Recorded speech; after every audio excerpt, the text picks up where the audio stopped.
Ni aje? Poa sana. Unaongea na nani? Naongea na Priscilla, Kachila, Waluhu na Biranda. Nice. So ulikuja Dubai lini? Nilikuja Dubai this year around May. May katikati, May mwanzo hapo hivyo. Dubai nakupeleka aje? Dubai iko poa. Ina depend na venye unajipresent kwa watu na venye basically venye unajikari na venye unajipresent kwa watu ndio ita determine if your life will be smooth or rough. Job inakupeleka aje? Job iko poa. Can't complain about that. Job iko fiti. So no challenges? A bit kuna challenges though because hakuna place life inakuanga smooth. Hakuna place life inakuanga smooth. Kuna challenges one two but we cope regardless. So niko na swali moja tu hapa ya kukuuliza.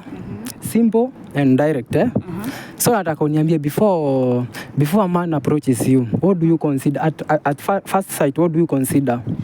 At first sight as in before mwanaume akuapproach hivi unaangaliaga nini like?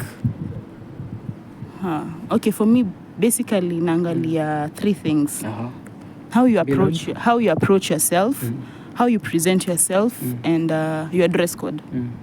Yeah. So dress code lazima si lazima ati uvae suti ama uvae anyhow but we always say venye umevaa speaks more about how your heart is. Yeah. Oh nice. So niko na swali ya mwisho Kachila Hapa Dubai una date? Hapana, si date. I'm very single. Very very single. Yes. Na Kenya? I'm not dating also in Kenya. So wewe uko single, hauna mtu? Niko single kabisa. Unatafuta ama? Natafuta. Anyone who's single by the way, I'm here very available. Aya, tupe handles zako za TikTok ndo wakupate hapo. Handles zangu ni @Kachila. Yeah, KACHILLA. Instagram? I'm not on Instagram, sorry. Only TikTok? Only TikTok. Kwingine? Kwingine ni physical. You can come physically. We have physical interviews. Tuone kama akwa suitable person. Unaangalia mfuko?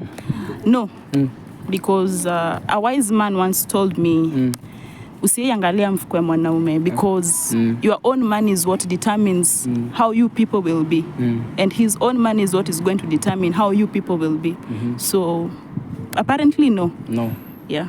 Nice. So kama uko hapo na unatafuta dem hapa Dubai, but someone who's serious, si mtu yote fake, someone who's serious. Mtu wako serious?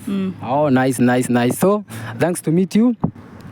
Watu wangu tufike pale YouTube, subscribe on my YouTube channel @Dubai Gossip, twende Instagram @Dubai Gossip, munilikie pale, subscribe pale na mkumbuke kuring the bell, na mambo ikuwe fresh kabisa.